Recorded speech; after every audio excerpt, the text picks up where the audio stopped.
All right, so I've stitched down from one side of my mask to the other on my first one. So if I open it up, oh, it would have a cute little pattern on the inside. This is ultimately going to become one of the sides of my mask that would be visible.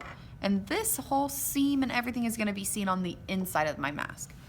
So when it's all said and done, you won't see this like ugly seam with like the fraying edges. So now we're ready to tie our first knot. I have a pretty good amount of thread left still. I'm going to poke my needle in one side of my fabric and out the other. So just like this. As I start to pull it through, I'm going to push my needle back through this hole I've made. So I'm pulling the needle back. We're going to do that a couple times. So right here, I'm going to try to film it up close. I'm going to push my needle through one side and through the other, just like that. And then as I pull it, I'm going to push the needle through this hole that I've made. So I'm pulling the needle and I'm pulling it back through that hole I made. So I've done that twice there. Once I've done that, you could do it 2, maybe 3 times. I'm going to cut my thread. You want it to be long enough that it's easy to handle and easy to tie.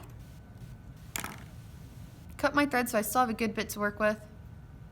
And I'm going to tie it in just a double knot, like you would double knot your sneakers or your shoelaces. So there's one knot.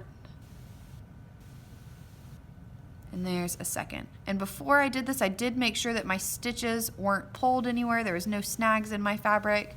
I made sure that my first knot was still holding strong, and that there was nowhere that was kind of crumpled up or anything. I made sure it was all laying flat before I tied that knot. So you tie a couple of those little double knots. And then once you have a couple of those in there, you're going to take your scissors and you're going to cut pretty close to that knot without cutting the knot. That part is super important. If you cut your knot, you're going to have to re-sew the whole thing. Then you're going to do the same right here. Your next step, once you've done one side of the mask, is going to be to repeat and do the same thing on the other side. Rethread your needle, put it in pretty close to the top, so about 1/4 centimeter all the way down that same curved side, and then tie your knot.